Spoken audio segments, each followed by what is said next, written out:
late last November, right before Gordon Hayward was sent to Charlotte in a sign-in trade, there was more of a cap dump where Charlotte actually ended up acquiring 2 second-rounders with Gordon Hayward, so the Celtics could have cap room, which they didn't really end up using. Uh, the Pacers and Kevin Pritchard were very invested in the trade.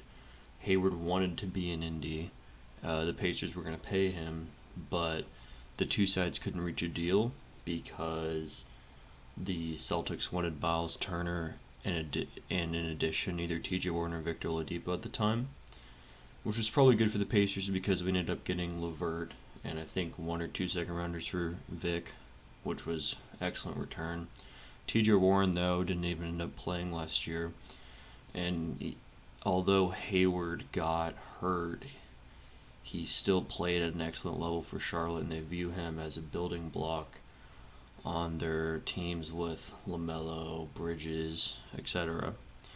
But anyway, Indiana only was offering Turner and Doug McDermott, and the Celtics were low on McDermott, and the Hornets ended up getting him just so that the Celtics could have the cap space.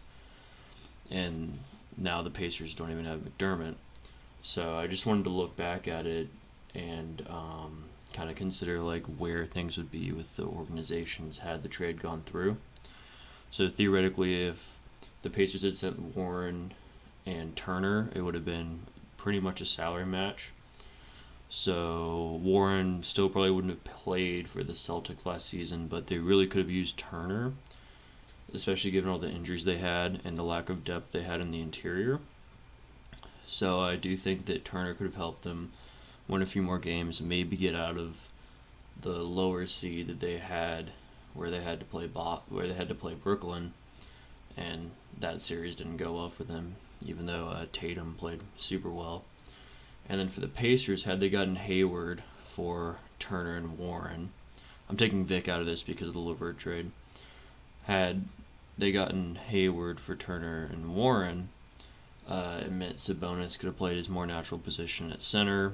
They could have found a piece, maybe even Gordon Hayward, to play more of a small ball power forward. And I do think Hayward would have been a nice addition even if he did get hurt, because would still be on the team now and he'd be more of a wing to build around, because T.J. Warren's a huge question mark right now. He exploded in the bubble. Before that, he was inconsistent, and now he has major injury concerns going into the season. The Pacers are kind of meandering right now. Pritchard had his job on the line and barely maintained his job and kind of put the blame on the old coach, but now they're bringing in Carlisle, who has a lot of experience, and they figure to be a playoff team. Again, they were so hurt last season that most of the season they only had 2 of their 5 starters, like at a single time. But I do think Hayward would have worked well in the offense, and he wanted to be there. And last season was a resurgent for him before he got hurt. And Charlotte wasn't super competitive near the end of the year anyway, so I think he maybe could have come back. I'm not 100% sure about that. But let's say that they ended up only trading Turner McDermott. McDermott had a really good year playing off the bench and starting when he needed to. He really improved his off-ball movement, which is why the Spurs paid him and the Pacers could not afford him, given that the Pacers are, again, in a weird spot where their playoff contenders have injury concerns, have a decent amount of depth, and their projected starting lineup should be good, but they're paying all of their starters, which gives them very little flexibility off the bench. I think that's a big part of why they picked Duarte over Moody, is because Pritchard feels like he's in a win-now situation. Moody probably has more potential, but Duarte is a lot more NBA ready to come off the bench, and then they also re-signed McConnell. So the Pacers' projected starting lineup right now is Brogdon, LeVert, Warren if he's healthy, Sabonis and Turner, because I guess we're gonna see if that can work for this either the second or third time. And then off the bench they have McConnell, Duarte, Jeremy Lamb if he's healthy, Justin Holiday. Those are kind of the main wings. Oh, and Edmund Sumner. main wings off the bench, and then their bench post is probably the biggest question mark right now. They traded a few second rounders in Aaron Holiday to move up in the draft and get the power forward from the Wizards, which was the Lakers pick, and the Russell deal out of Kentucky, but he's more of a raw prospect, so I think O'Shea Brissett gets playing time. They see if they have anything in Goga again, which I'm not sure they have anything there. That might have just been another poor pick. Kind of besides the point, Pritchard has not made a significantly good draft pick since Miles Turner. We'll see on Duarte. I think he will be NBA ready, so he could be a contributor, but yeah, Pritchard has not drafted well. He's traded exceptionally well.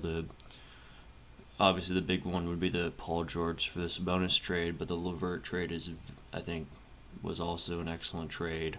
The Warren trade, they got him for scraps. And I mean, the Suns gave second round picks just to have the Pacers get Warren.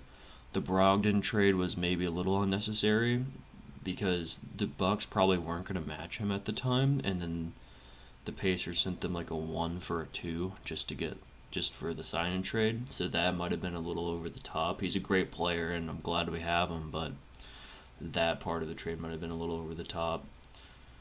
So yeah, we'll see what Pacers management does, and if they stay healthy this season, they could be as good as maybe a 3 or 4 seed in the East and get back to the cycle of playoff contention, being in the playoffs and then either losing in the first round, playing a competitive first round, and making it to the second round. But they don't really have championship aspirations at this time, which just sucks because I'm definitely a little biased. I'm a Pacers fan, but I've seen it too many times.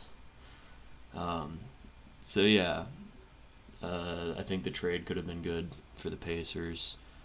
I think it could have helped the Celtics last season, and it fell apart because I think Pritchard and also Danny Ainge were a little too stubborn. Danny Ainge isn't even their GM anymore. I think Brad Stevens is making all their personnel decisions. So yeah, I just thought it was an interesting trade to look back on and kind of like figure out what like could have happened without diving too deep into the stats, because Hayward played exceptionally well.